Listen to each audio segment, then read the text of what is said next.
Hello and welcome to PropTechBuzz again. PropTechBuzz is a place where we talk to influential founders and CEOs of PropTech companies from all over the world. And today we have one such very interesting guest. His name is Chinmoy. Chinmoy Mishra is a serial entrepreneur. His first company he founded was Ali's Health in 2012. It was meant to simplify process of storing, accessing, and sharing of health data, and he had a very successful exit with that. And today, Chinmoy has founded Hooliv, which has become the leading player in the co-living space in India. Chinmay has done his MBA from Babson College, which is also renowned for its entrepreneurship program, one of the best entrepreneurship colleges in the world. And he has also received several awards at Babson. Chinmay is very active on LinkedIn. Just this morning, he shared something very insightful. He said, "We do not procrastinate on hard things. Things are hard because we procrastinate." That's quite a statement there. Let's welcome Chinmay. Chinmay, welcome to PropTech Buzz. How are you doing today? Hey, thanks, Ravi. Thanks so much for having me today. And yep, I'm doing great. And thanks for that introduction too. So look forward to our conversation, Ravi. Excellent. Did you have a did you make a hard decision this morning? Where did that thought come from? Yes, something I think I try to draw upon a lot of personal experiences, and there was something, and I was mentioning to you about a meeting I had earlier. Got it. So I think I pushed some things under the carpet for a bit too long for my Got it. comfort, and so that's where the thought stemmed from. It wasn't supposed to be this stuff. Had I handled it earlier, Got but it. I think I delayed it and made it tougher. So I also share things that at the moment. Okay, either the thought comes because I'm going through something, mhm, and it reveals itself true, in the form of a sentence or something of that sort. So it's not like you pick a proverb randomly. It has to be yeah, contextual true, to what's true, happening with your life. Cool. absolutely. Chinmay, I know we are gonna talk about who live, but I think we should not be talking about who live without the context of your first startup, Ali's Health. Maybe you could tell us briefly about your first venture, Ali's Health. All is well. I, Sure. I No, no. think it rhymes with all is well. Is that how it It is? does. It does. In fact, Ah, when we started All Is Health, it was during the time of Three Idiots, and nice, so nice, the lot of nice, inspiration behind the name is from All Is Well, nice, nice, nice. definitely. So Ravi, All Is Health was in the space of preventive health, and we had essentially built a very robust and comprehensive health management platform that helped the insurance companies, that helped the TPAs, insurance brokers, and even corporates to help identify the risks of their consumers, their employees, and then provided them with options to manage those risks, mitigate those risks, and track those risks. So we started with Ravi with something very simple, as you mentioned in the beginning. The platform was directed to simplify the process of storing and accessing of health records. But then, just like everyone else, it kind of navigated towards something much deeper, where we got into risk assessments, disease profiling, population risk profiling.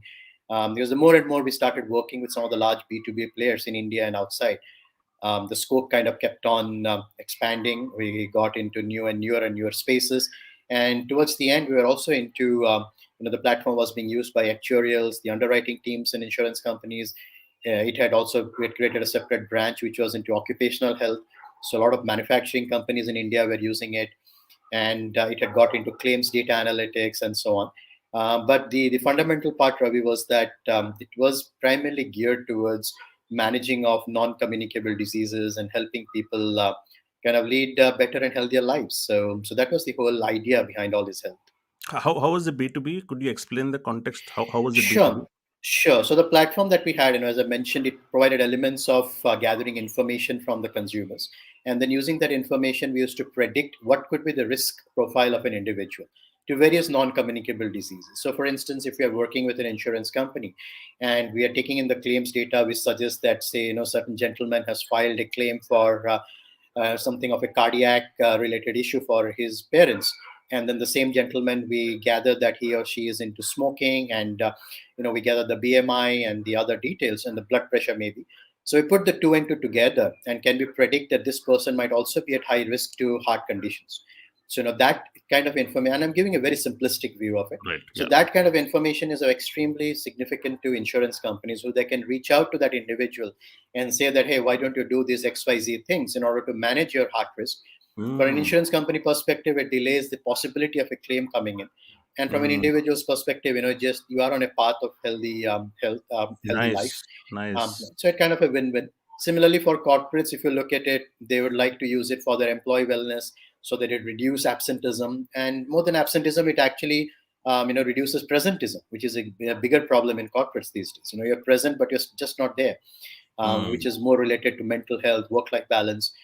So we use several algorithms. We patented a whole lot of algorithms which are into risk predictions, and so that's how the whole ecosystem built. Now, while we were focusing extremely on the technology part of it, we then partnered with people who were into online medicine delivery. We partnered with people who are providing condition management programs such as diabetes management.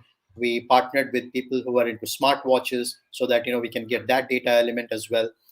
So it kind of stemmed, Ravi, to all those different areas. We got into, even we're helping diagnostic centers with smart health reports. The reports, if you see in diagnostic centers in India, it's pretty dull and boring, and you need a medical a person to actually interpret those results for you. So we simplified it. We came up with a very smart report, which could be very easy for a layman to understand, along with recommendations which are non-clinical in nature, of course, those kind of things. So it became, by the time, so we started the first venture, Ravi, in 2013, and by the time we had the acquisition in 2018, and subsequently exited in 2019, the platform was used pretty much by almost all the leading insurance companies in India. Even today, when we receive some health tips and messages from some of my people from whom I have taken insurance, I can actually figure out where it is being triggered from. wow. Uh, you know, Nice. Must, then now must make it's me feel being, proud. Mm, absolutely. So now it's being used in Singapore, Malaysia. I believe the company which acquired us is now taking it to Vietnam as well. The last I heard. So yeah, mm. definitely very, very proud. Ravi. And the whole ideation to exit was how many years? We started 2013. We exited in 2018. So 5 years. Wow, within 5 years you had such massive success, is it? Okay. We did, absolutely. And I and think we think it was a bit ahead of its time, you could say, when we started. But by Mhm, 2014, 15, the entire health revolution had picked up, with smart watches getting popularity.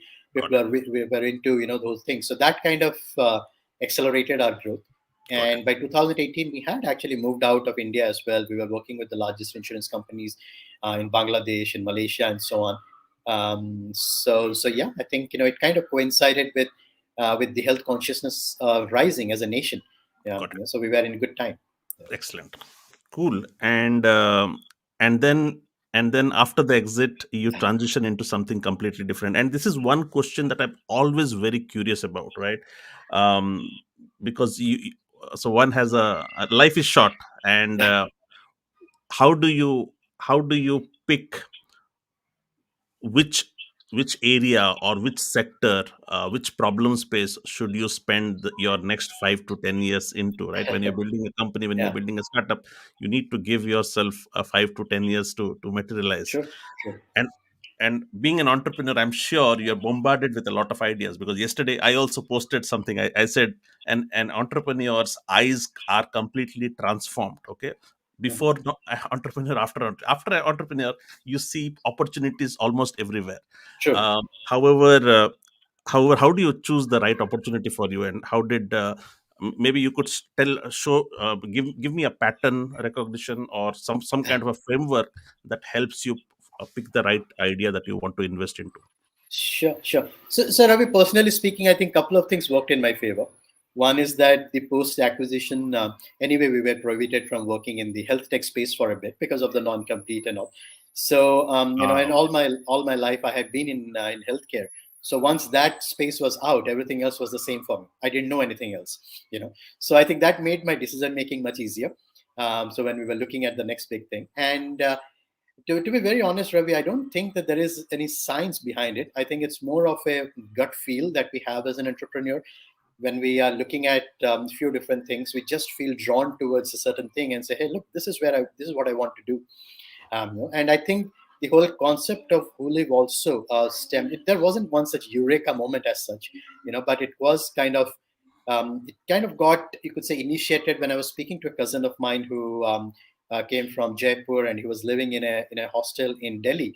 And I was just chatting with him and how's the condition and this and that, and he wasn't particularly pleased with what he had, despite paying a significant rent. So I think that got me started towards this. And the team I had, I mean, they're a phenomenal team, the same founding team as the first venture, and they have so much trust in me. So they, after we exited the first venture, they came to me and said, Chinmoy, whatever area, whatever space you pick, just count us in. We are there. That's all that I needed. So I was particularly drawn in this space, Ravi, and also I am very, very bullish on the entire, you could say, shared economy concept, whether it is an Airbnb, Uber, Ola. I think it is here to stay, and gradually there will be more and more democratization of how ventures are built. There will be more community participation in how it is being built, and the era of monolithic organizations, I believe, is on the decline.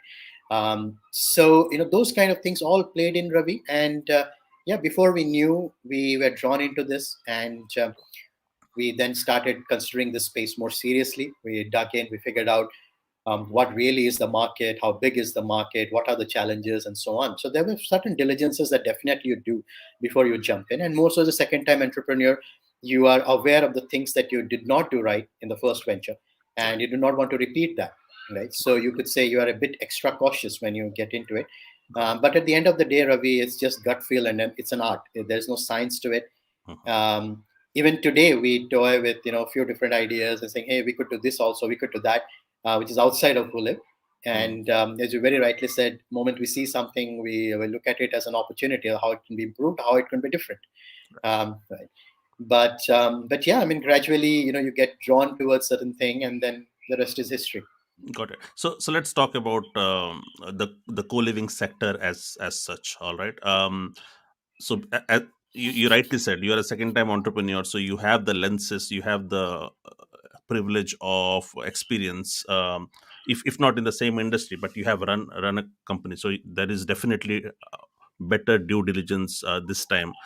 So talk us through about the industry. I mean, is this a Mhm. lucrative industry? What are the kinds of growth does this industry have? Does it have a lot of investor interest into this space?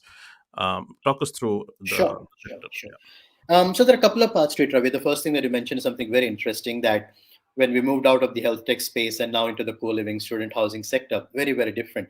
But one of the things we have realized, Ravi, being in this space for the last 2 or 3 years or so, is that some of the fundamentals of doing business are still the same. Whether it is the way that we go about hiring resources, whether it is the way that we're dealing with customers, with our investors. So I think some of those fundamentals remain unchanged, or some of the hygiene factors that we need to maintain in a business, whether it is comes to the filing of the taxes, the regulatory compliances, or even the legalities, the legal the documents and so on. It doesn't matter whether you're in a health tech or in a different space. Those things remain the same. So those the things that change is possibly your domain skills or your knowledge of a particular sector, how that kind of is a learning curve that we have been through. But otherwise, in terms of a pure business fundamentals, they are the same. Yeah. So that's one part of it, Ravi. And coming to the co-living sector and such, when we got started, Ravi, we definitely looked at the existing market, and we weren't surprised that the conditions or the situations that I personally faced maybe 20 years back when I lived in some similar facilities, there hasn't been much change in that.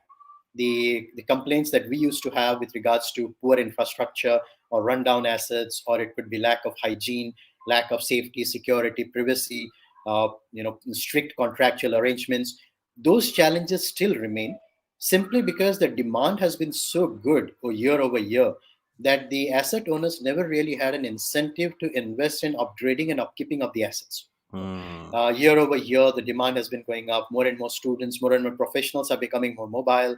We are becoming more migratory. We are moving out of their homes. More and more students are enrolling in for higher education and so on. So there has never been a lull in the demand. So these Hmm. asset owners never really had an interest. And the other fact is that as students, when we are looking at such accommodations, we tend to figure out accommodations which are, say, close to our educational institutes or coaching centers and so on, right? So there's always this micro market which gets built. And so, if in a micro market, if you consider there are 50 assets and all asset owners are running 100% occupancy, none of them will ever have any interest in upgrading it. That is true. Why Yeah. would they do that? Even if they upgrade the asset, if the number of beds are 100, they're still going to have 100 students. They're not going to Mm. have 150 because the asset is good. You know, Got it. so that is the reason why this industry is kind of hasn't evolved much since our times. And even though there are a lot and lot more students and professionals who are using it, whether it is co-living or student housing, and when we kind of looked at, even Ravi, some of the smaller towns and cities that we intend to, that's one of our strategies that we are trying to focus on, is in the entire Bharat story rather than the India story. So when we look at some of the smaller towns and cities and the options available to the students, the conditions are even worse. You if you talk about Delhi, Mumbai, Bangalore, and so on, the usual suspects, the situation is still better relatively, but in Mm. smaller towns and cities, it is very, very bad.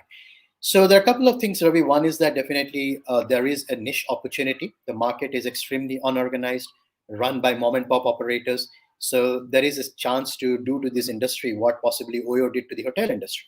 And for Mm. everything said and done, I think Oyo changed the face of hotel industry in India. Right. And I think all of us, not just Hooliv, but the operators like us, organized operators, we have an opportunity to bring about the same change in the student housing and co-living industry in India, bring it all under more organized umbrella, provide students an experiential stay rather than just providing them a roof. Um, Right. you know. So that's that, Ravi. And then coming to the investor part of it, that's kind of a funny story. So if you look at the co-living or student housing sector in India, it started picking up in 2017-18, just before the first COVID wave. So there Mm. was a lot of money flowing in. Some of the early leaders, they all raised significant capital and it got started. And that is when the first COVID wave stuck. Mm. And unfortunately, the COVID wave, the first wave was unkind to a lot of operators. Some of them had to wind down, and some of them, in fact, approached us if we could take up their lease obligations and so on. So you could say the first COVID wave almost acted as a great leveler Mm. for all of us. We went live actually after the first COVID wave, which was in September 2020. We went live. So by that time, some of the early leaders had kind of shut. So it became pretty much a level playing field. And then you had the COVID second wave, which came in 2021, and so on. But the damage that it did, Ravi, was that it's shaken up the investor confidence in this space. Mm. The investor sentiment is still not as bullish as it used to be in 2017, 2018. People are Mm. still in a wait and watch mode. And so it will take a bit of time for that bullishness to return to the co-living and the student housing sector. Got it. But yeah, I think for us as an operator, Ravi, it is all about weathering the storm, maybe for a year or so more, and hoping that there isn't any more COVID threat. Got it. The one that we are hearing now, I hope that it subsides before it again becomes another something big. So it will take a bit of time for that investor sentiment to return. Right. But the change that we are noticing, Ravi, is that if in a year back we were approaching investors for any fundraise, it was a strict no, or it was as a wait and watch.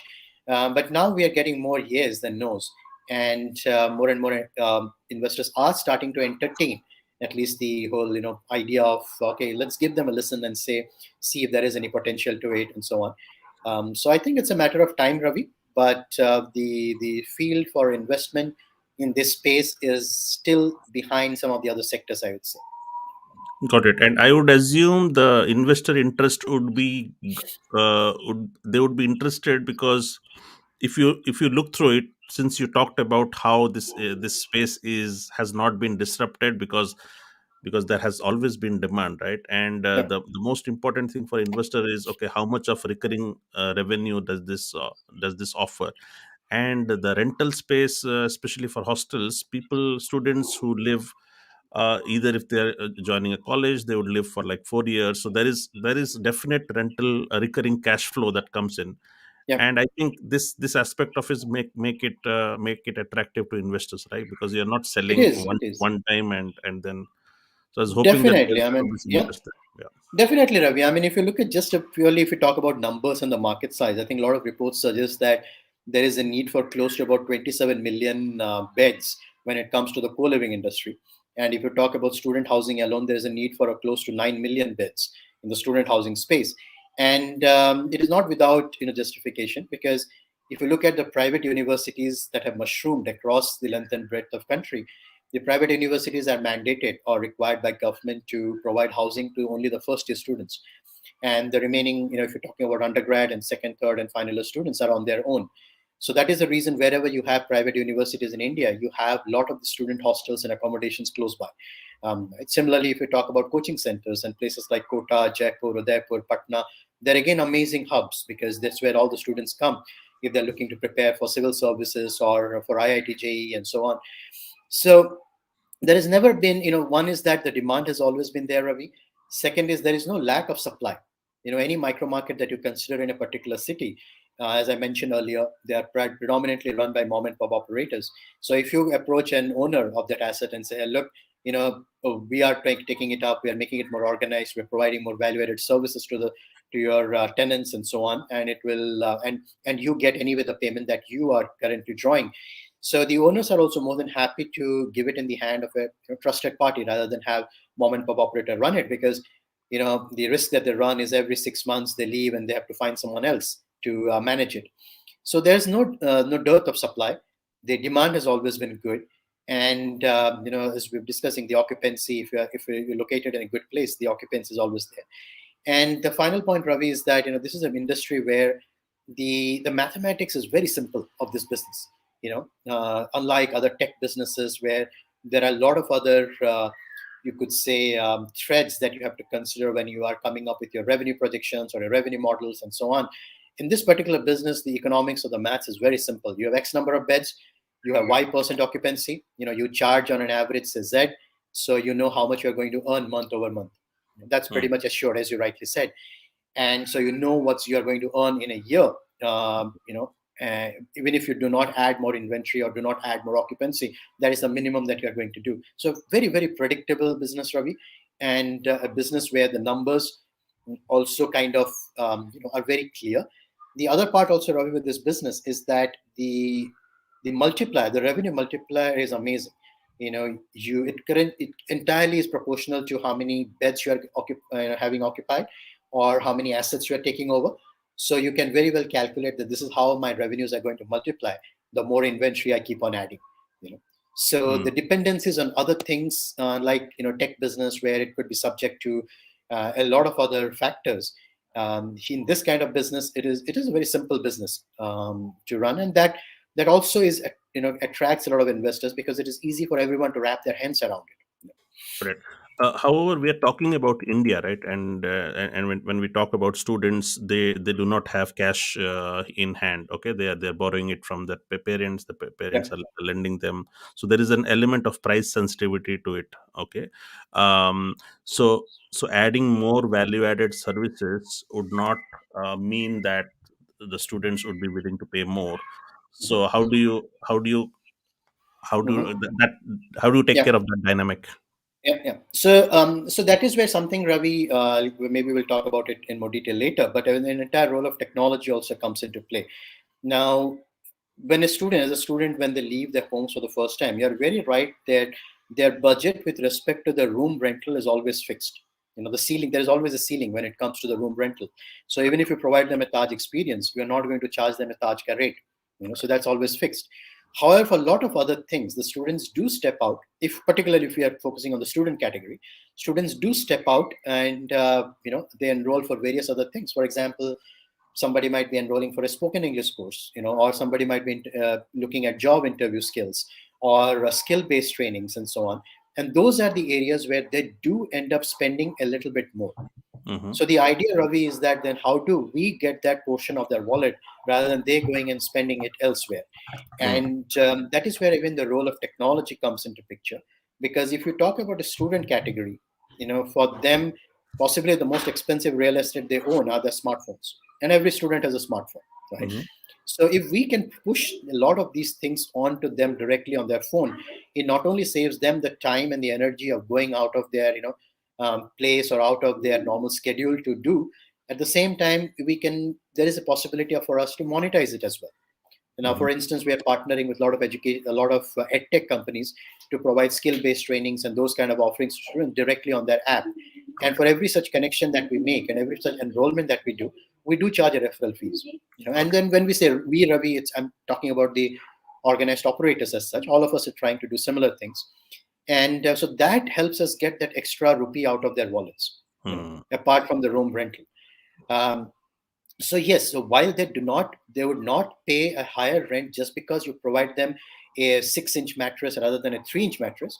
Right. But if you're providing them spoken English or a job interview skills, or even helping them find internship opportunities, opportunities, there's always opportunity to monetize those kind of services. Excellent. We talked about additional services. Let's talk about how are you? What kind of services that you offer that makes you different from the mom and pop stores? Mhm. Maybe Yeah. talk about who lives experience. Sure, sure. Now, when it comes to the smaller unorganized sector, Ravi, definitely, I mean, the focus is on providing students with a roof or a place to stay, and nothing beyond that. Not because some of them might be interested in providing, but they do not have the bandwidth. But the majority of mom and pop operators simply do not have the interest in getting into that space, right? And so that is where when we come in as organized operators, and we are coming in with the whole the technology platform or the technology angle to it. So there are a couple of things that work in our favor, Ravi. One is that, as I mentioned, through the use of various peripheral services or making the life of a student much easier, whether it is paying rental online, raising service requests, or changing their meal options, or even saying that hey look, there are guests visiting, I would like to book a guest room, all those things, and even the community angle of it. You know, figuring out who else is there in the same facility. How can you collaborate? Now, so one of the things, Ravi, we are looking at doing is getting internship or you could say project work from the industry, and then having a couple of students or few students collaborate on it on and doing it together, right? So those kind of things. So everything is there on their, you could say the technology that they have at their end, at the students' end, right? And so when you do all these things, one is that definitely you are creating a brand, you are providing them an experiential stay, and at the same time, as Hooliv, we're able to increase the top line. Because if you're able to monetize all these services, there is definitely a scope to increase your top line. So that is one use case of the technology part, Ravi, which some of the mom and pop operators would not be in a position to offer. Right? The other part, Ravi, is that, and most significant part again, is that this is an industry where it is services heavy, and so when you talk about services heavy industry, there are opportunities for leakages. And even 3 years later, we are figuring out how many ways leakages can happen. You plug one, and there is few others that you have left unplugged. So leakages are very, very rampant in this industry. What do you could you And explain what do you mean sure, by sure, leakages? sure, sure. For instance, I have a say an asset in Meerut, in outskirts of Meerut, and I have a warden. The warden might come back to me and say, out of the 50 rooms, we have 45 rooms occupied. But in reality, all 50 might be occupied, and the 5 rooms that he claims is unoccupied, he might just be having somebody there and taking the money directly. How do you even know it unless it is recorded in the system? There's no way to know, right? That's Hmm. one part. Similarly, Ravi, things like we all our city heads get on a call with the wardens every morning, and as a warden, I might be getting onto the call and I might be saying I'm at the asset, but I might be completely elsewhere. How do you know that that warden is at the facility? Now, so Hmm. these kind of leakages happen. Or even when we started off with, there were a couple of assets where what happened was the warden, they would go for collections of rental for students who had not paid it online.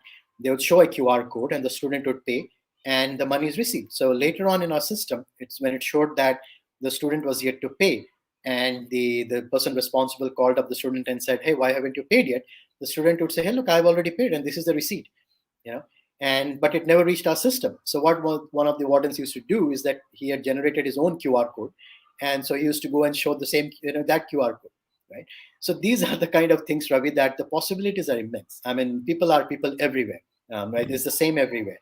So those kind of things are rampant. The leakages are rampant, and also because you are dealing with so many different, I could say, vendors or third party, whether it is your owner, it is the people who are supplying consumables and raw materials to you. If we are running a kitchen, then people who are supplying the kitchen materials, people who are supplying consumables, you have the housekeeping staff, you have the wardens, you have the security guards, you have the kitchen staff, and so on.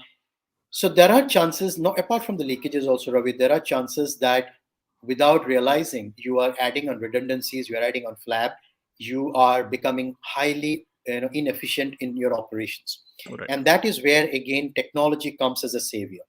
Mm. So we have built this entire technology platform, and that again something that separates us from the rest of the field is that given our technology strength and background, we decided to build the entire technology platform in house. So very very comprehensive platform, and in fact it is in a stage now where we are contemplating sub-licensing it to folks outside of the country. So we have built this entire robust platform where we want to do it as a I could say technology levered operations. To give a particular example, for instance, this the warden thing who might be having people occupied in a room but not reporting it. So what we did, Ravi, is that we installed something like a smart electric meter in all our rooms and all assets, and the smart electric meter is directly linked to our CRM. So the power supply to a room will not be enabled until and unless the room is up and on the system. So the Mhm. warden has to record that this room is being occupied, and that's when the smart meter will get triggered and you have power supply to the room. Yeah. So the warden might very well be housing somebody without notifying the system, but then there will be no power supply in the room. Yeah. So the small thing like that. Similarly, for this warden thing who might be elsewhere and saying that I'm at the asset, what we did is we implemented a complete geotagging and geofencing again in house with an image recognition. So every morning the warden has to switch on their app. It takes their image, it compares it with the image in this the database and says, okay, Chinmoy is supposed to be in Hooliv, Columbus today, and then it with geotagging and fencing it figures out where exactly I am. So if I am not at Hooliv, Columbus, then it marks me absent for the day. Mm. So that's another way that, Ravi, we kind of mitigated that. But those are specific examples. But the thing is that the managing this entire staff you have, managing the vendors, whether it is all the third party vendors and so on. So the more and more technology is used, the more and more you could say efficiencies we bring in, and that ultimately leads to better profitability. It Mm. reduces our costs. It leads to better profitability, because it is always in this space, Ravi. It is a play of margins. It Mm. is it is it is it is not it is the scale. It is your profitability is in scale and in margins. It is not Mm. a business where you can command a premium. Right. Mm. It is a Yes. space where every inch, every dollar that you save from somewhere, it adds up to your profitability. Got it. Um, and it kind of goes back, Ravi, where you can actually then go back and share some of those profitability with the property owners as well, or the asset owners as well, and Mm. incentivize them. That makes you even so when you're going to another new player or another new asset owner, they might look at the kind of deals that you have done in the past, and that makes you in better standing. Got it. So this is triggering so many questions in my mind. So you mentioned about managing hostels, and then you are talking about the technology play, and you also briefly mentioned that you have also interest in sub-licensing this technology stack to outside of Mhm. country. Did you say? Could you elaborate Yes. on that one? Yes, I think that kind of the co-living or the student housing players in international markets, Ravi. Given our experience of previous venture where we were dealing with folks from outside the country, I think that's something that's more of interest to us. We have connects and where we want to get in, and plus even in India, it's not that we are not looking at it, but the approach that we have for the technology platform is slightly different, and it would not be feasible for me to spell it out here for Yeah, obvious reasons. my, But my question to you could be, and I know that there are businesses who become a who start as services business. They understand the industry really well, and yeah. on the side they're building this tech stack or the tech platform, and then they put in all their attention into this tech platform, which can help enable other hostels, so to say. Is that the Mhm, kind of play for you? Like, okay, you focus now on the tech, on the product, and mhm, enable the rest of the world, all the hostels, how they're uh-huh. operated. Um, I think it's too soon for that pivoting, Ravi. We are still bullish and will continue to be in the services space. I think there's a different challenge, there's a different charm to this business. Right. Having done the tech side of things, I think there is a whole different challenge, Right. and that is fun to do. So we will be continuing it on it. And as far as the technology and that part of, yeah, we might actually create a subsidiary or something and have a separate team and a group run it. But for us, the heart and the passion lies absolutely in the student housing and co-living for the time being. I completely agree. I completely agree. There's a charm when you're solving the problem, making your hands dirty, actually work Absolutely. actually working with the sector. That's a Absolutely. different charm to Yeah. it. By the way, I never asked you how many beds do you operate Mhm. today? So currently, Ravi, we are close to 5,000 beds across 5 locations in India, managing Good, 30 assets. So, which is good. more into the B2C segment, where we take up standalone assets which might be in close proximity to institutes and coaching centers and so on. Got it. And then we might have a tacit or a strategic understanding with these institutes for them to refer their students to us and so on. So, all the 30 assets that we have are in a B2C. Now, we are also getting into the B2B segment. We just started with our first such venture in, or first such collaboration in Pune, in Pune. So here, what we're doing, Ravi, is that we are partnering with educational institutes, and we are taking over the management of their on-campus student housing. So it's completely a management contract where you get paid on an annual basis, irrespective of how many of the students are staying, and you get to manage and operate their entire facility on behalf of the college. So Ah, that's another channel that we are exploring, and just started with our first collaboration in Pune, and we'll be starting with the second one very soon in Noida. and what would be their incentive to Mhm. outsource that to you? Is it to have better Mhm. experience for the students, or? Better experience, Ravi. And the other part is that, if you look at these institutes, hostels for them pretty much end up being the cost center, yeah, Ah, I see. for a lot of these institutes. So now, if you're professionally managed group taking over, and you are actually turning it into a profit center, then it works for both. So I think they realize that, and they also realize that running a hostel or a student accommodation is not something that is their forte. So while they focus on their the education part and so on, let somebody else specialize who's specializing in this, let them take over the hostel. So I think that's the incentive that these groups are having. Got it. Nice. And when you go about acquiring the assets in the B2C Mhm, sector, mhm, uh, like how do you, like, you do you lease it out, or mhm. how does it work out? Yes. So typically, Ravi, we take it on a long-term lease. So one is that we do have few criterias that we bring to the table before we sign up anything. For instance, one is that we do not take up any asset which could be smaller than 30 to 40 rooms or 60 to 80 beds. So we do not do that. We take up the entire, and also we do not take up single apartments and gated communities and so on. We take up the entire standalone asset. If you're familiar with the Oyo townhouse kind of model, so something on that, those No, lines. So we do I'm not.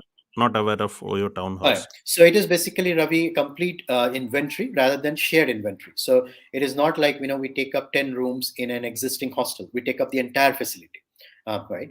So building, entire building or the entire asset is what we take up. And what that helps us do is that once we have the asset under our control, there is an opportunity for us to redo it the way that we want to. Mm, If we want to have a fitness center, a gaming area, a lobby, a cafeteria, or a hangout zone and so on. So we could remodel the building as per our standards and our needs. And the owner is out of the picture. We have a 7 to 9 year lease agreements typically with the owner, with maybe a 2 to 3 years lock-in. So we pay the owner a fixed monthly rental and we take them out of the equation. Okay, and also we have built-in caveats that anytime there is a pandemic or a COVID situation again, then instead of paying the owner a fixed monthly rental, we are going to pay them a revenue. We are going to get into a revenue sharing model. So mm, where we have 70% of the revenues, they take 30% of the revenues, and so on. And that construct actually helped us significantly during the COVID second wave, particularly mm, where some of our assets which were locked up because the institutes and the colleges and all. So in those assets, we did not have to pay the owners anything. So got it. that kind of helped us, save fuel. And so yeah, so typically these are completely asset light model, Ravi. At the moment, we do not buy any land or buildings, and as such, so all of them are an asset light model with the 7 to 9 year lease agreements. But this must be really cash intensive, no? Because when you are, because there's a lot of upfront cost that goes into it. That is Mhm, one, and the second one is, do you get buildings, the whole buildings in the vicinity? Because that would be also a difficult challenge, right? Because to mhm. get a Yeah. kind of asset that you'd like to operate is also hard, isn't it? Mhm. How do you Um, deal with that? Yeah, yeah, definitely. I mean, it is the upfront capital required, Ravi, is on the higher side, and not so much from the capex. I think that's that is something that we have dealt with smartly, because when we are trying to onboard any asset, we do a complete recce and we figure out which are some of the things that need changes, repair, replacement, or even if there are any structural damages and that needs repair. So the point to consider here, Ravi, is that we are taking up assets which were already running as student hostels. So a lot of the amenities are already present in the hostel, I And see. so, right, so when we do an audit and we figure out that these are the things that need changes, the onus of changing that is on the owner, not on us, right?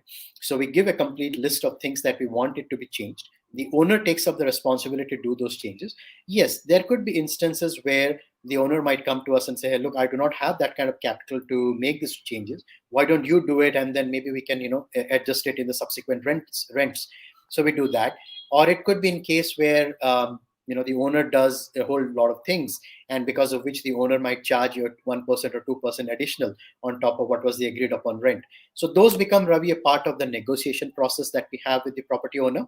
But the bottom line is that the onus of making the changes is on the owner. So from a capex perspective, Hooliv doesn't have a huge capex. Where our capex comes in is, for instance, in all our assets, we try to provide a fitness center. So all the gymming equipments, the fitting equipments, fitness equipments, the owner is not going to provide. So we provide it. We have to get the capex involved there. In all our assets, we are running and setting up our own kitchen. So the entire kitchen setup, or it could be providing of washing machines on every floor, or water purifiers on every floor. So some of those white goods, that is what we invest in terms of the capex. Where it hurts, Ravi, or where this, and for all of us, where the bigger challenges is in terms of the security deposits. And if Mm. I'm, for instance, if I'm taking up, recently we took up a 600 bed facility in Noida, and for that the security deposit ran almost up to 50 to 60 lakhs.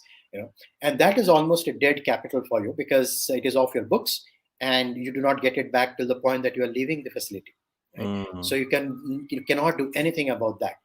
So we are looking at innovative ways to finance that security deposit part, and hopefully we'll be able to crack that in the future.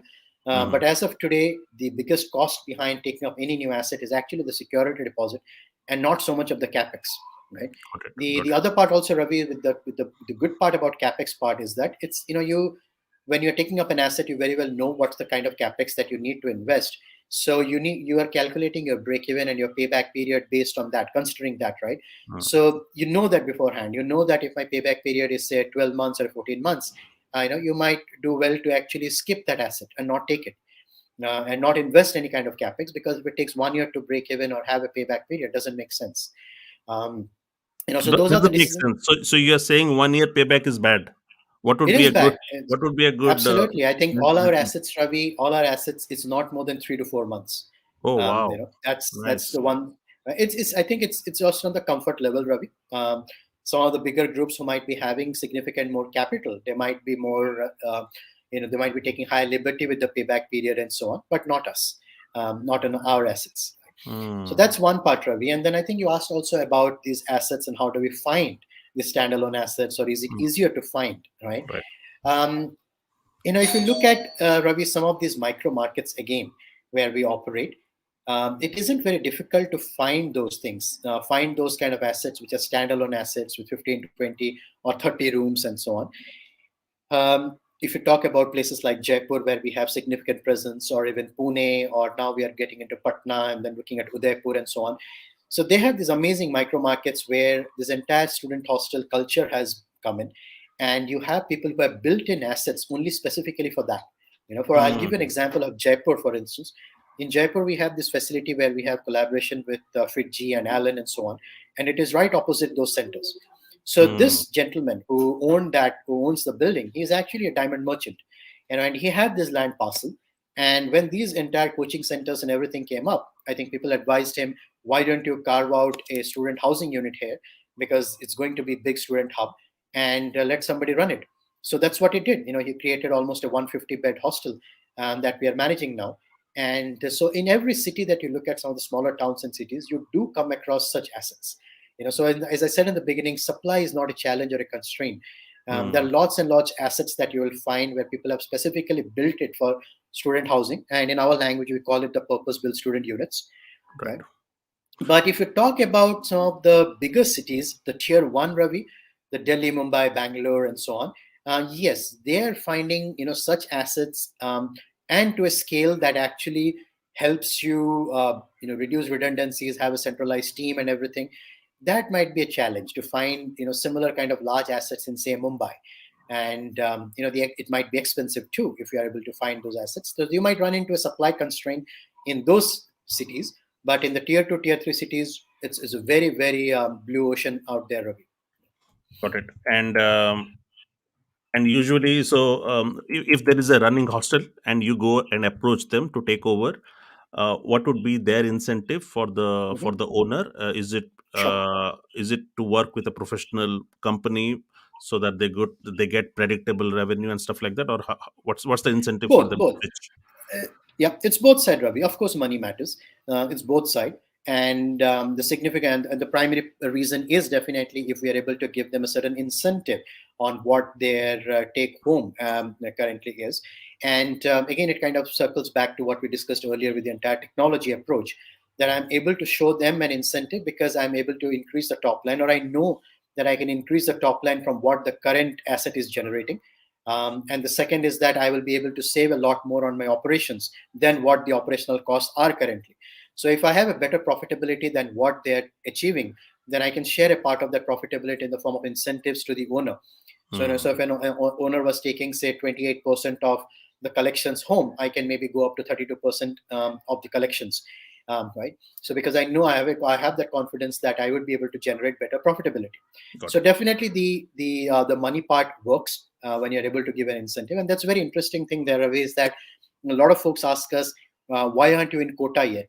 Right, Hmm. because Kota is supposedly the The the hub, yeah, factory, right, yeah. the hub. So we did visit. We did had a look at Kota, and the nuanced view of Kota is that when you talk about Kota, the asset owners, for them, those student hostels are the primary line of business.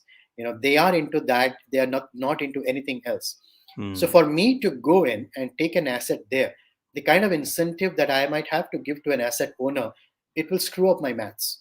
It'll screw up my economics.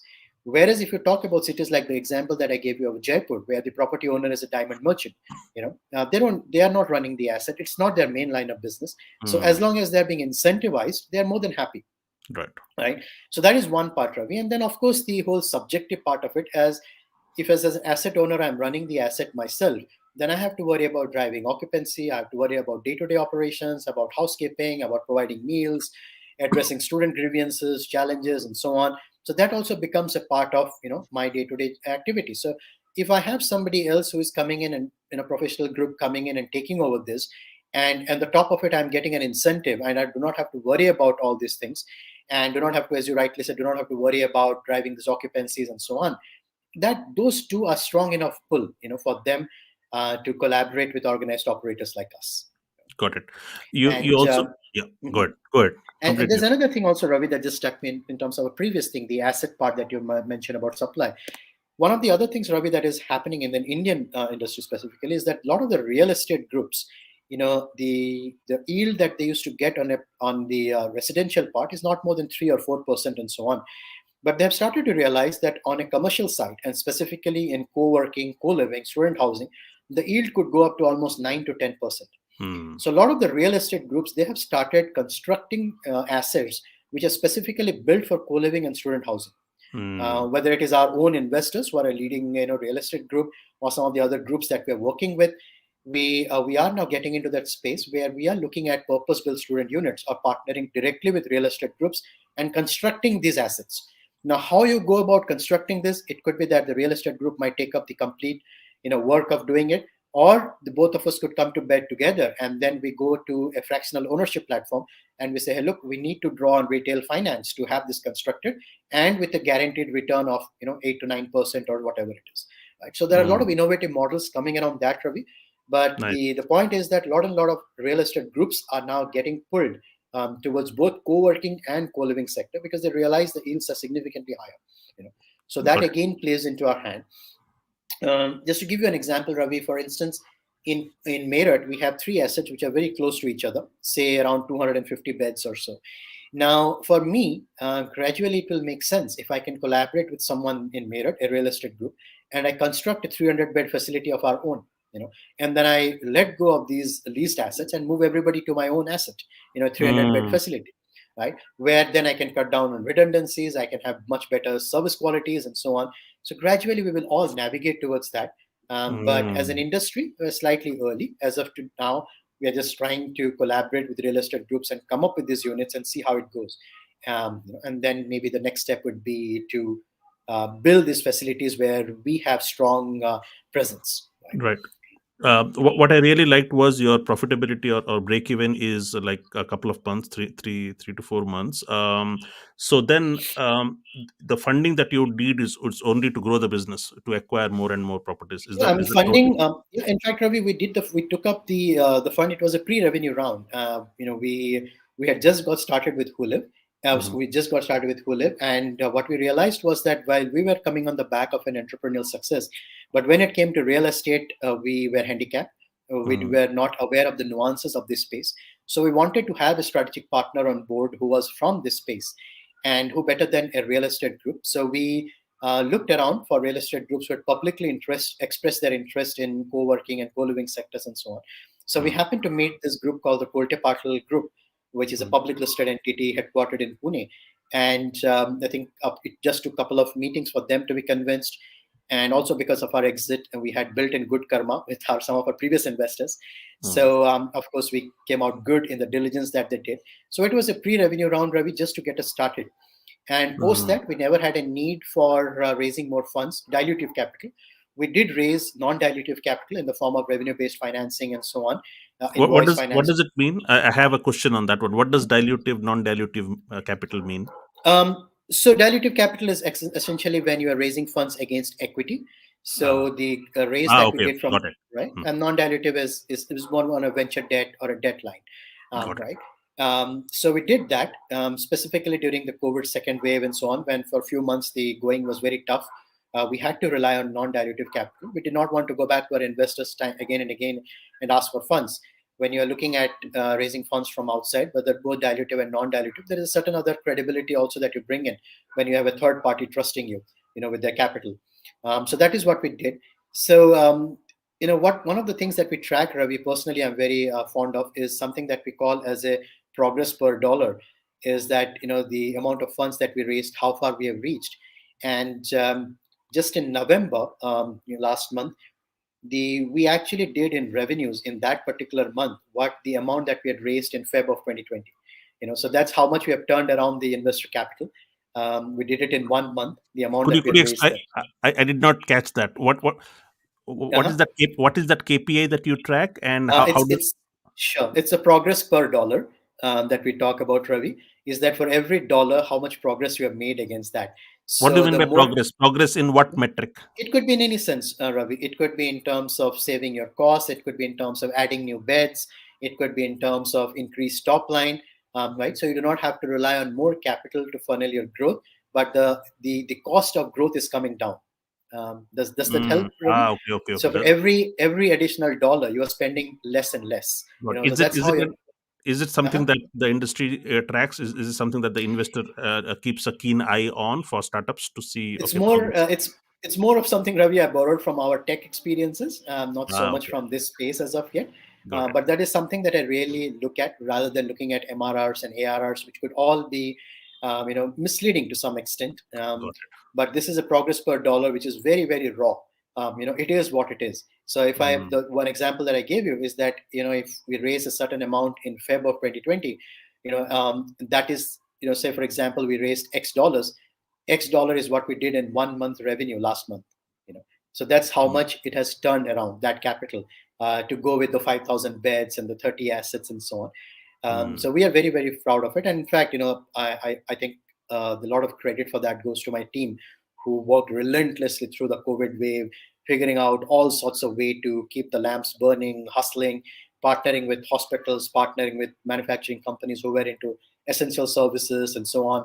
So we did all possible things to keep the things going. got it. And yeah, so now we're in a position, Ravi, where thankfully we have kind of over that COVID wave. So now it's the time to encash and grow. So that's where we are currently, Ravi. Got it. Uh, I'm also very curious about the non-dilutive debt that you Mhm. talked about, and Yeah.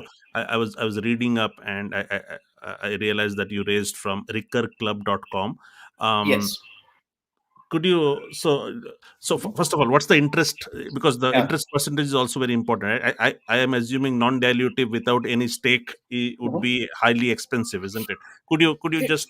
demystify Sure, that space a little bit? sure, sure. Is it So I becoming think very popular these days?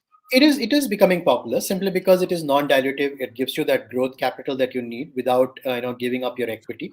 And I think as first-time entrepreneurs, we only have only think in the direction of raising funds from institutional capital via equity and so on. So what Recur and Club are doing, and then there are just the two names. There are several other revenue-based financing companies in India right now who are working on similar models. So that particularly helps Ravi in an industry like ours because of two things. One is that, as we mentioned earlier, there is a predictability to the business. You know exactly what is your earnings next month is going to be next month or 6 months down the line. So once you have predictable cash flows, you know that if I have to share a particular interest rate with someone, or there's a particular interest rate, then how much am I going to pay in terms of my EMIs or whatever it is, right? So that makes it easier for a business like ours, Ravi, to get into non-dilutive capital. So what typically how it works, the revenue-based financing, and this may be for the audience who are getting it for the first time. So typically how revenue-based financing works is that the the revenues that you do every month, so there is a certain percentage that is fixed by the revenue-based financing company. So we create an escrow account. The sales that you have every day, it kind of first goes into that escrow account, and just say the percentage revenue that is decided is a 5%. So now if today I have 100 rupees going into that escrow account via sales that I had that day, out of that 100 rupees, the revenue based financing company will take away 5 rupees, and then the 95 rupees comes to me, right? Ah, So okay. every day you are paying 5% of it. So at the end of the month, you have paid 5% of your monthly revenues to the revenue based Mm, financing company. Now, right. the good part here is that your tenure is fixed. Your the amount that you have raised is not going to be repaid before the tenure, because then your interest has become much higher. So it is spread throughout the tenure, right? So if it is a 6 month tenure, it won't get over before that. So now if, for instance, in the fifth month they have deducted a significant portion, and there is a very small part remaining for the sixth month, or maybe last month, so then they will reduce the percentage that is going to be charged from your revenue. So this percentage that is charged from the revenue is kind of fluctuating based on your performance.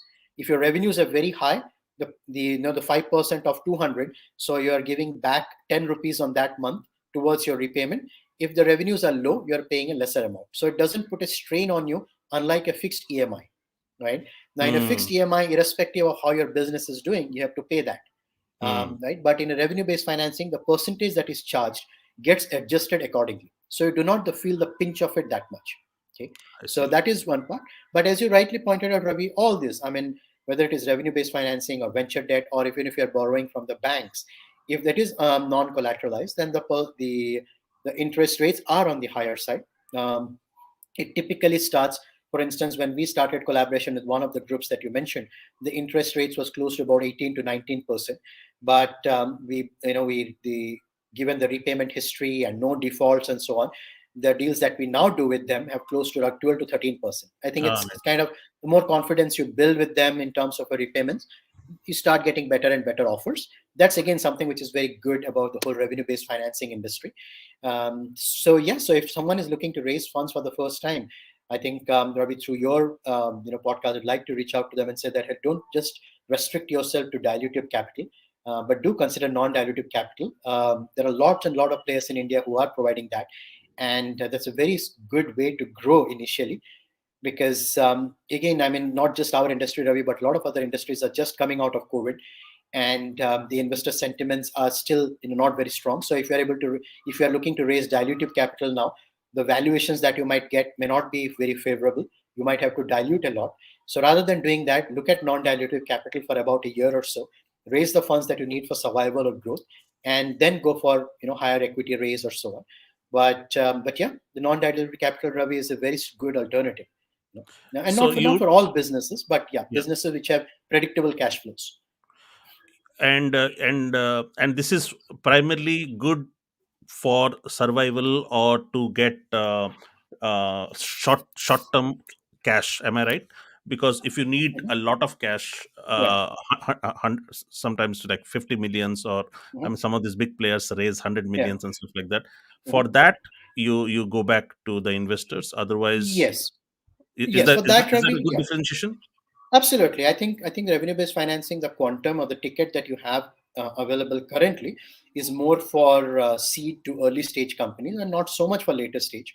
Got it. When you talk about later stage companies, if you're looking to raise 30, 40 or upwards million USD, again, there also you have the option of looking at venture debt. There are 4 or 5 large venture debt firms in India who provide significant capital to the tune of 10, 15, or even 20 million.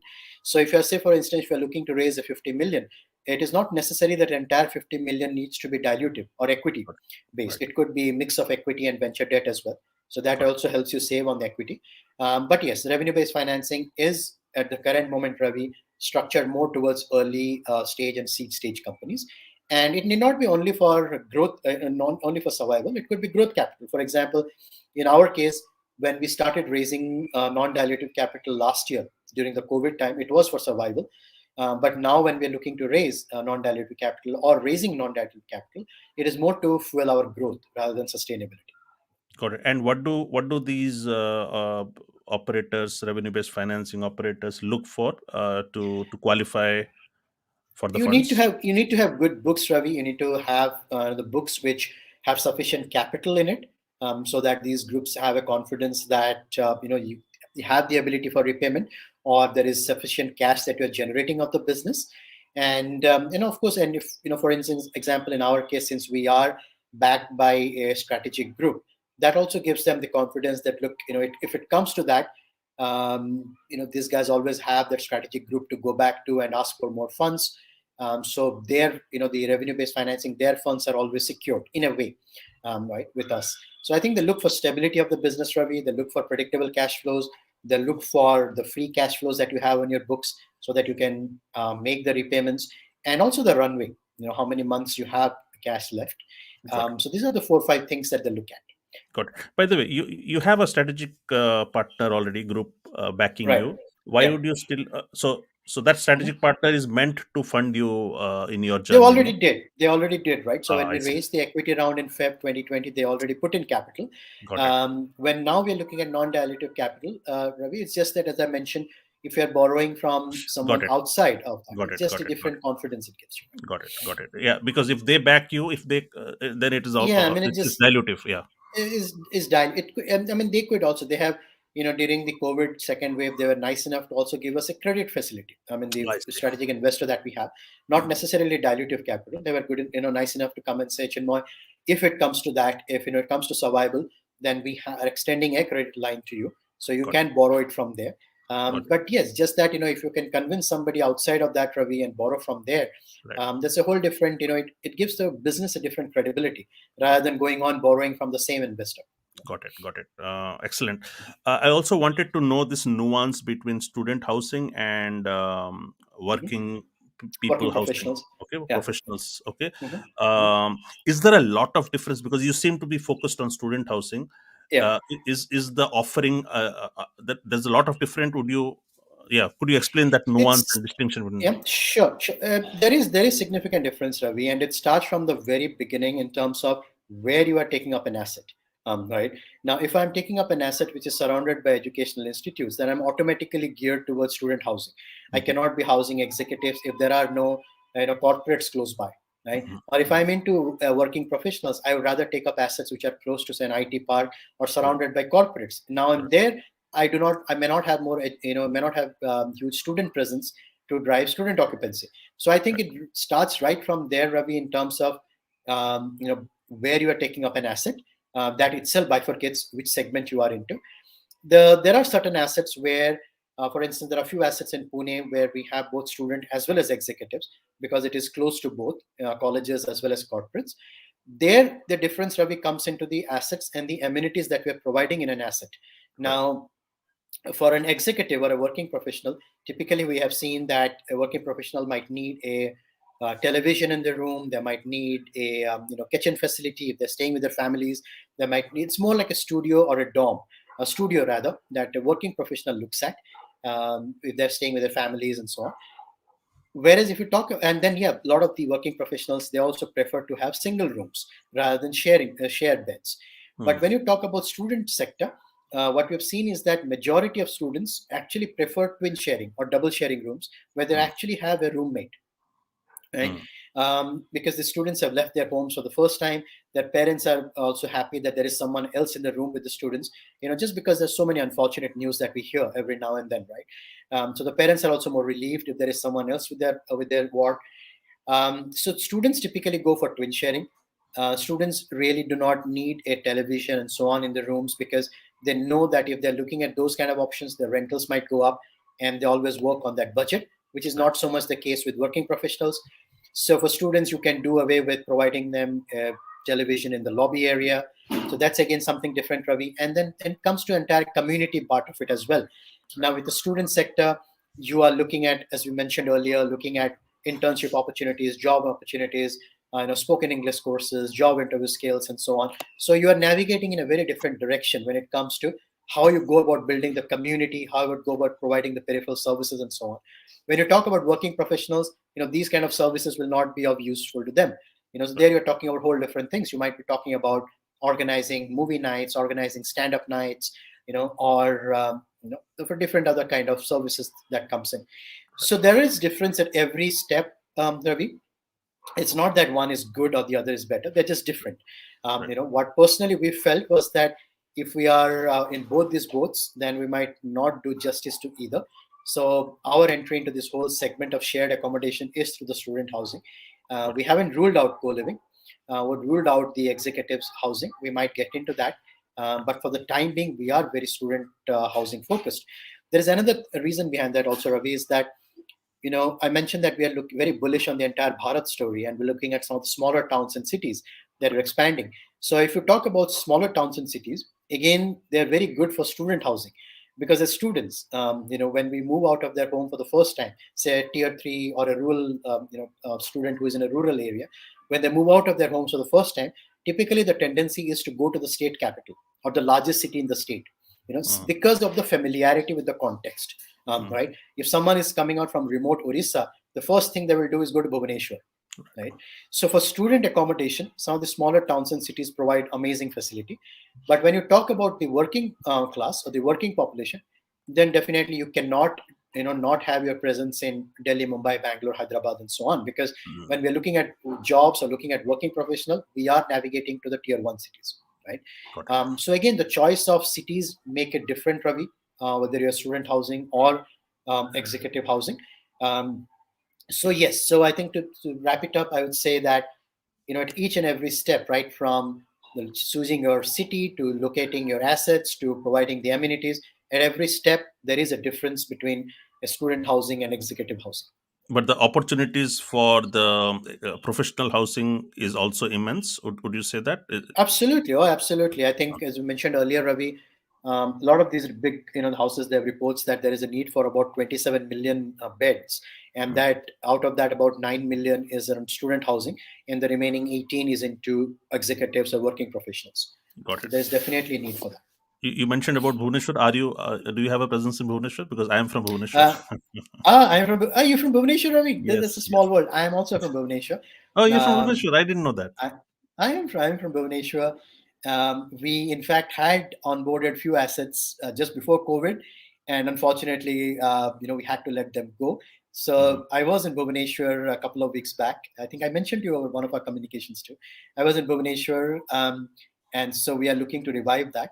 So we should Mhm. be entering Bhubaneswar very soon. It's just very close to our hearts. So one of my other partners in this venture, Dr. Rashmi, she's also my elder sister, and Ah, she okay. handles the entire Pune area. So Mm. both of us have a soft spot for Bhubaneswar. And in the first venture, we could not do much for Orissa or for Bhubaneswar, but in this Mm. one, we definitely have a chance to do it, and we will do it. Got it. Excellent. I would also I'm also being mindful of the time here. Quickly wrap up some of the questions. An average rental would be like, what are the contract terms for a hostel? Is it like a Mhm. monthly or quarterly or 6 months? What's the tie We up period? Sure. We did have the monthly option, Ravi, previously, so during the COVID times and slightly after that too, because we were mindful to the fact that everyone was under the liquidity crunch. So there was no point in charging for a full year in advance. Not many had that kind of capital. So we had the monthly plan, we had quarterly, 6 months, and annual. But now for the current season, we have done away with monthly. We are no longer taking monthly. There's not an facility. So you either have a quarterly, 6 months, or an annual package. So those are the three packages. Now, though having said that, the students always have only a 1 month, the notice period, so they can vacate by giving 1 month notice.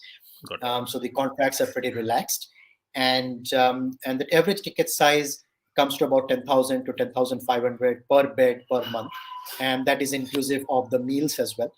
We provide three-time meal. We have the breakfast, lunch, and dinner, and in some facilities there is evening snacks as well. Got it. So this 10,500 is inclusive of the room rental plus the meal services. Got it. My next question was, it's a pure play question for founders, or first time founders or new into the business. How do you deal with fear and paranoia of bigger players who enter? Okay, say it's a sunrise sector, you have just stepped in, and then somebody gets 100 million raise, and then they go all in. Players like Oyo, who are now competing in the same space. How do you deal with bigger players? Like how do you process this entire thing? I think that's one of the benefits we have, Ravi, as being second time founders. The first time around, you deal with more fear and paranoia and anxiousness, and I think in a lot of places, and it's unlike not typical to this sector too. Just like every other sector, you get asked a lot. What if Google does it? Google tries to do what you are doing. For instance, in our first venture, all the time we used to get asked that, and initially we were very taken aback with that question, and we didn't know how to answer. I think towards the later end, when we had more confidence, we knew what we were doing. The standard response we used to have is that even if Google wants to do something, they will anyway do it. My worrying about that will not stop them from doing it. But one thing I can commit is that I will keep doing it till my last drop of blood. So that's how I'm going to compete. And even in this space, Ravi, the market is so huge. It is such a blue ocean that it is not a winner takes all market as of now. Mm, Very much like the e-commerce space in India, you have space for a Flipkart, Amazon, ShopClose, Nykaa. There's so many other e-commerce players, D2C players. This industry, the co-living and the student housing, also very similar. You have so many smaller towns and cities, amazing micro markets, and you have the space for a lot of players to be in this, build a moat in this area. And who knows in the future, in 5 years, 6 years down the line. In the first venture too, acquisition was never something that we had planned for. It just happened. In the similarly in this venture, you never know in 6 years time, 7 year times, and Oyo might come to you and say, "Hey, Hooliv, would you like to join hands?" Right. So I think the fear and anxiousness, Ravi, is not so much as compared to the first venture. Now that we are more confident of our abilities, we know that if we have done something before, we can do it again. So I think the real fear and anxiousness, Ravi, would be from within, that at no point in time I should become complacent or I should become overconfident that, hey, look, just because I did it previously, I can do it again. And then that's when we start repeating the same mistakes. I think that's where the biggest fear is, Ravi. And I think the way to mitigate that is to keep reminding us ourselves every day that, look, I might have scored a century in the last game, but my current innings start from zero. Right. So I think that's where we are more afraid of, and not so much about the competitors. Yes, it is good to look, behind our shoulders once in a while and see what they're doing. But as I said, the market is so huge and so nascent at the moment. We really aren't worried about Oyo or any large player entry. There were a few large players who, in fact, entered this space and they wind down. In fact, Oyo has withdrawn from the space, if I have heard it correctly. And there were a couple of other larger players too, who with significant experience in the hospitality sector, who had entered this space, but they could not sustain, they could not grow, and then they shut shop. So just because you have a lot of capital at your disposal, Ravi, doesn't give you a guarantee in this business, because this is a business where, as you also mentioned a few minutes back, this is a business where you have to get your hands dirty. mm, And that is possible only when you're extremely nimble, you're starting up, and you are trying to be frugal. You do not have that kind of cash to hire people and throw around. And that is the time that you get into it, you realize the operational challenges, and you end up building a more robust model as got compared it. to some of the larger players who might be overlooking these kind of challenges, and it inevitably comes back to bite them sometime in the future. So the industry that you're talking about is, once you have cracked it, okay, say once you are in 3 or 4 cities, you have cracked it. Would you not go to a big investor and get tons of money and then scale rapidly, Mhm. Yeah. so as to compete? Would that Uh-huh. be a ploy for you or something in the Oh yeah, industry? yeah, absolutely, absolutely, Ravi. We are contemplating that. We are contemplating raising a significant round next year. We had delayed the entire raise again because of the reasons I mentioned, that the valuations that you get currently with the slightly subdued investment environment, it will not to be our liking. We are delaying that as much as we can, and if we are able to grow through non-dilutive capital, take ourselves till say mid of next year, and hopefully the sentiments would have improved by then, and that's the time that we want to go for a larger raise and expand. Yes, there are a lot of plans that we have in terms of the cities that we want to move into, the kind of the options that we want to provide, the kind of facilities we want to take up, the technology that we want to provide. So all of those will be brought to fruition once we raise this larger round. So definitely it is on the cards, Ravi. But you mentioned about moats. So when you talk about Mhm. moats here, moat would be, what would be the moat in this sector? Because tech would be a moat. Is that how? Tech would be a mode. Definitely, tech would be a mode, but tech would be a mode when you are considering yourself or competing against the unorganized operators. When you talk Mm, about the organized players, pretty much everyone is looking at the mode at the moment. mm, Right.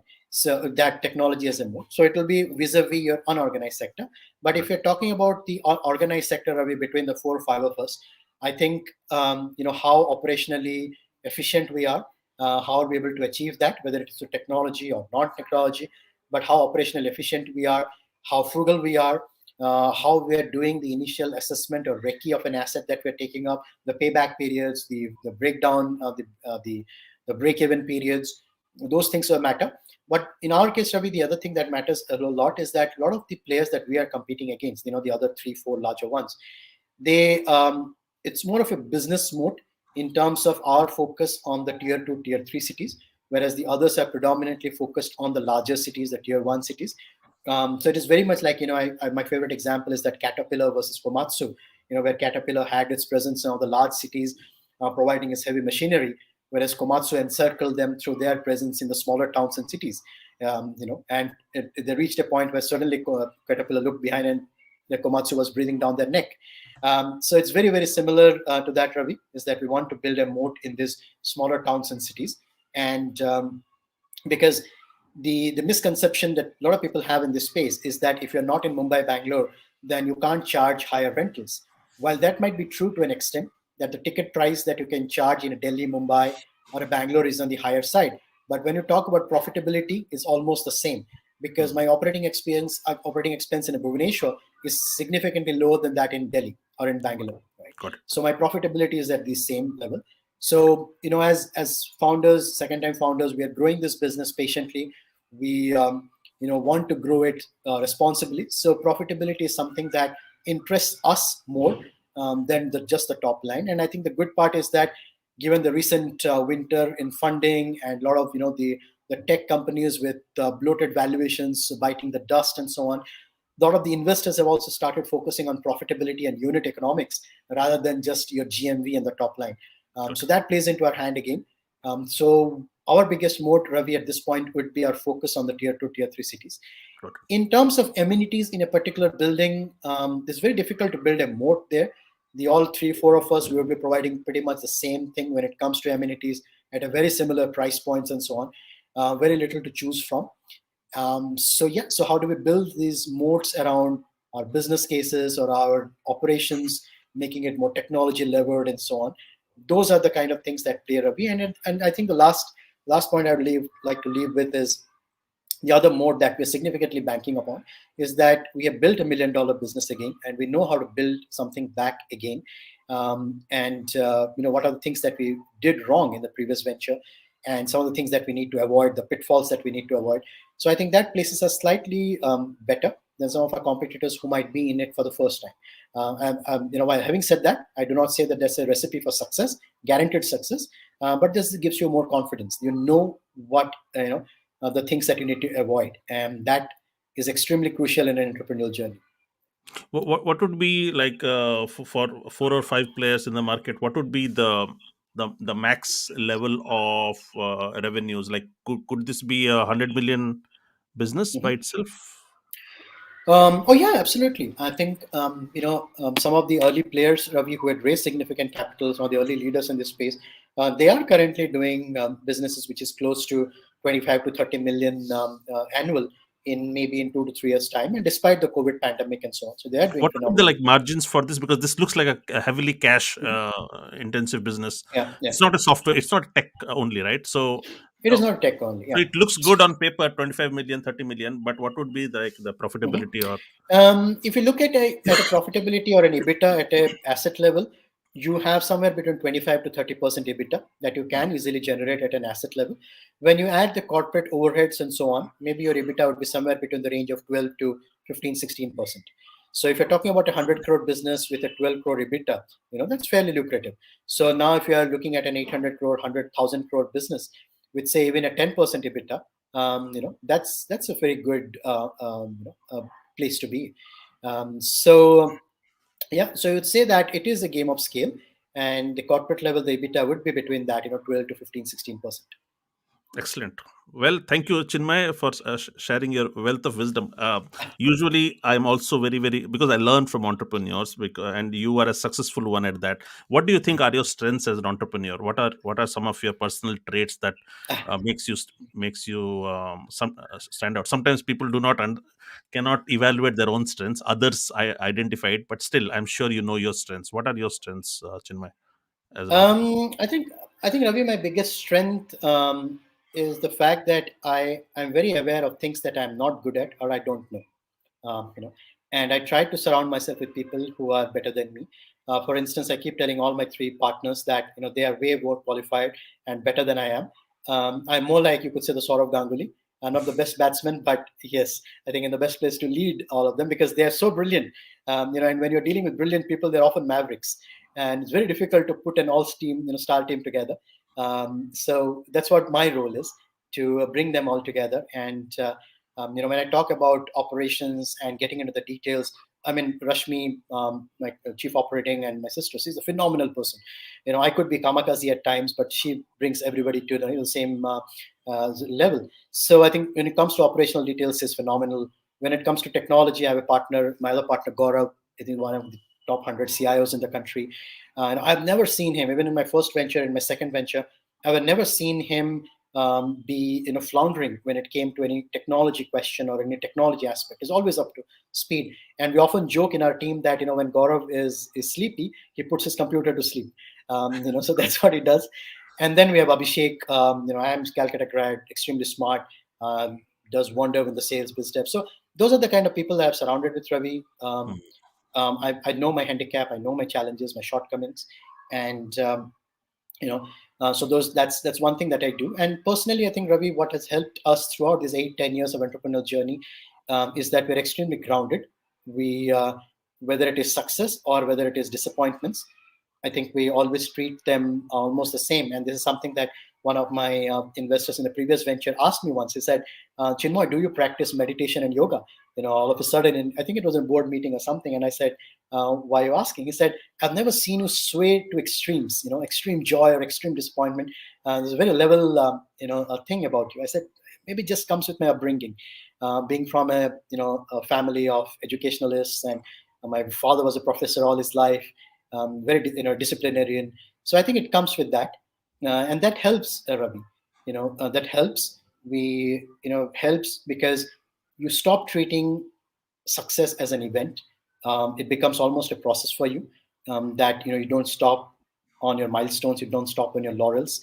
That's when you become complacent, and we've fallen into that, fallen into that few times, and we've learned from that. And at the same time, the disappointments don't break you. You get enough strength and courage to wake up and say, hey, look, nobody has died, this test too shall pass. So So I think talking about frugality, level home. Yeah.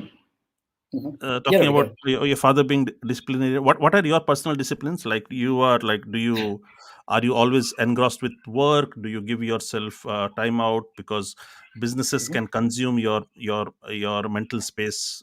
Okay, so because you're always Yeah. thinking about business, do you switch off? Do you work Mhm. 18 hours a day? Mhm. Maybe some of your personal disciplines. Yeah, I mean, as you rightly said, Ravi, as an entrepreneur, never switch off. Mm, And I think, just on the fun side of it, the biggest competitor I have recently or currently is my 10-month-old daughter. I think mm, I so she keeps me awake during the nights, and my business keeps me awake in the days. But no, I think. Gradually you get to balance, Ravi. You know where to draw the line, and that comes, I think, again with experience and being a second time. You know that things can wait. Every email that you receive, every WhatsApp message that you receive, mm, doesn't need to be replied immediately. They can all mm, wait. And if I'm with my family, I'm with my family. A lot of time these days, I don't even, I keep my keep my phone in separate rooms. mm, I don't even use them. So I do that, Ravi. And in terms of personal discipline, I think, I it's not so much about day-to-day things, but it's just about how do I go about my work in terms of being respectful to my employees, to respectful to the co-workers, respectful to the people that I work with, dealing everybody professionally, even though you a lot of times you, because it's a service industry, you a lot of times you're receiving end of something which might just trigger your the anger zone, get you into an anger zone. But I try to balance it and not get into that space. And again, something that maybe with my upbringing. But yeah, I try to spend good time, Ravi, on social media, on brand building, because I think that that's again is extremely crucial. That as founders, we need to lead the way with the brand that we're trying to build, the message that we're communicating. mm, And I love writing anyway, so I think social media has given me a good outlet to mm, express myself. And so I do that. I check with my team every day. I check on them personally as well, that if everything is fine. And particularly post COVID and during COVID, it was tough with a lot of our team members as well. So if we are calling in and checking, that definitely gives them kind of boost their morale. So yeah, those are the things I do, Ravi. and Nothing spectacular. about being at it with your business, are you goals driven? Like, do you have quarterly goals, and then you all marshal your team towards those goals? Is that how it is Mhm. for you? Oh, absolutely, absolutely, Ravi. What we have done is we have actually defined a North Star that we have planned for 5 years' time. Right. And everything that we're doing is working backwards from there. Got it. And in fact, even the plan for the next 10 to 12 months in the short term plan that we have done is keeping that North Star in the mind. Got So, yeah, absolutely. And every day that we are planning or doing something, it's towards that goal. It's very, very crucial, of course. Excellent. Chinmay, thank you again for sharing the wealth of your knowledge. I mean, the the very fact that you shared so many of your business dynamics openly to us talks a lot about your confidence. That Sure. it's not about ideas; it's about execution, Absolutely. and Absolutely. it just comes through, your experience comes through. So I cannot thank you enough for sharing all of that with us. Right. Well, thank you so much, Ravi. It was a pleasure chatting with you, and look forward. Look forward to, if in case you are in Bhubaneswar, when I am back in Bhubaneswar as well. Sure, Okay. I'll give you a shout. 100%. All See you right. around, Chinmay. I Thank you so take much. care. Take care, buddy. Take care. Bye bye.